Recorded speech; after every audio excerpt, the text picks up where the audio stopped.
this is my go-to back escape. It's an oldie but a goodie, so let me know what you think in the comments.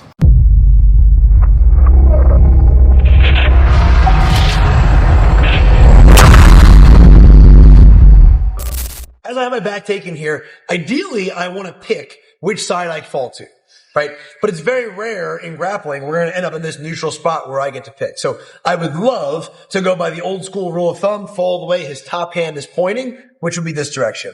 We'll cover both, but for now, I am going to fall that way. The only thing that's going to change when I fall the opposite way or he brings me the opposite way is the ending and what I have to be mindful of.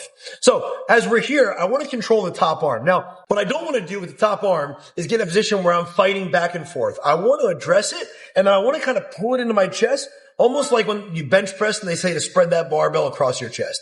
So I'm going to pull down this arm. I'm going to go C-clamp toward the wrist. My opposite hand's going to go 5 fingers together inside the elbow. I want to pull across my chest actively. I don't want to get in a battle where I'm pulling down and he's pulling back up. I want to pull and drive my chest in. I want to fall this way. And along the way, my goal is to get my shoulder in, my top shoulder. So as I pull, I'm going to use my shoulder to come in. And what that's going to do is allow me to be more liberal with the use of my head. If I'm here and my shoulder's not free, I can still escape.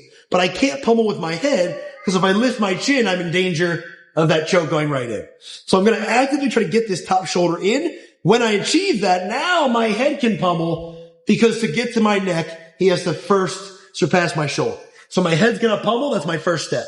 My second step is this bottom hook. If you watch any videos on the back take, I'm huge on setting the bottom hook first when we take the back.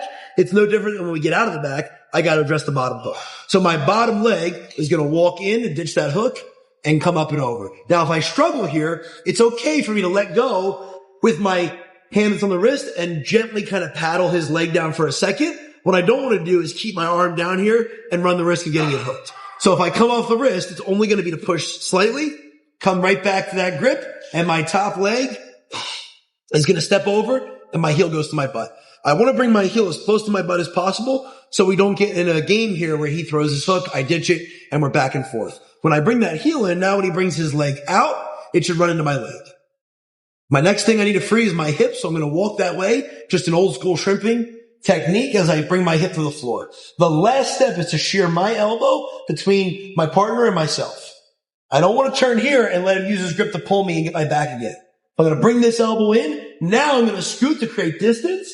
And now it becomes either a wrestle up where I can get top position, or worst case, if he gets on top, I'm protected in some form of guard. So one more time, as we're here, I'm going to address the grip first, right? Now, both hands are dangerous, but the most immediate need is to get this top hand, this top arm.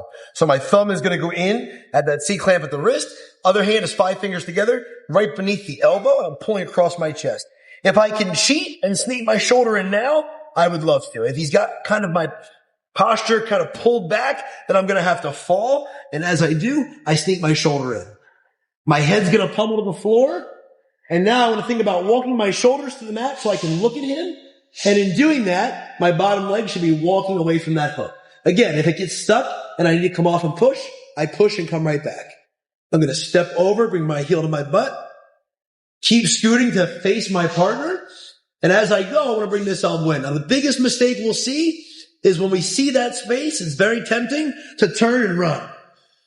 It's kind of a fool's goal. So instead, I want to turn toward him, bring my elbow in, and now we're safe, right? Now it's a fair fight. I can look to wrestle up on top. He can scramble on top. Worst case scenario, he should come up into some form of open guard where I have frames in.